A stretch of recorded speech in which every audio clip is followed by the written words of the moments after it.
এখন যে টপিক্সটা আমি তোমাদেরকে দেখাবো এটা হচ্ছে পদার্থবিজ্ঞানের একটা টপিক্স, গতি চ্যাপ্টারে। দেখো এখানে বলছে কি 10 মিটার পার সেকেন্ড বেগে একটি ক্রিকেট বলকে খাড়া উপরের দিকে নিক্ষেপ করলে বলটি সর্বোচ্চ কত উচ্চতায় উঠবে, বলটি সর্বোচ্চ কত উচ্চতায় উঠবে। তো এটা কী হবে, এটা কিন্তু তোমরা সবাই জানো যে টি ইকুয়াল টু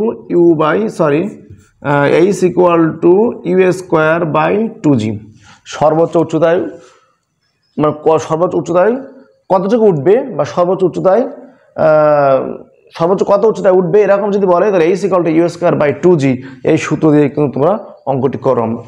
তো দেখো এটার মূল সূত্র কিন্তু এইরকম যে V square equal to U square minus 2gh। তো পক্ষান্তর করলে কী হবে 2gh equal to U square minus V square. আর সর্বোচ্চ উচ্চতায় মানে বলটা যখন উপরের দিকে নিক্ষেপ করা হবে তো সর্বোচ্চ উচ্চতায় গিয়ে কিন্তু সামান্য সেকেন্ড হলেও কিন্তু সে থামবে, মানে 1 সেকেন্ডের ন্যানো সেকেন্ড হলেও কিন্তু সেটা থামবে।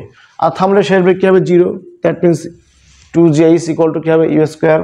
তাহলে এখান থেকে এইচ ইকুয়াল টু কী হবে ইউ স্কোয়ার বাই 2g। এই জন্য সবাই অনেকে শর্টকাট নিয়ে কিন্তু এটা করে থাকে H equal to U square by 2g। এটা বড় হাতের এইচ দেওয়া হয় এইচ ম্যাক্স এর কারণে। তো ইউ কত, ইউ কিন্তু এখন 10, তো 10 স্কোয়ার 2 × 9.8।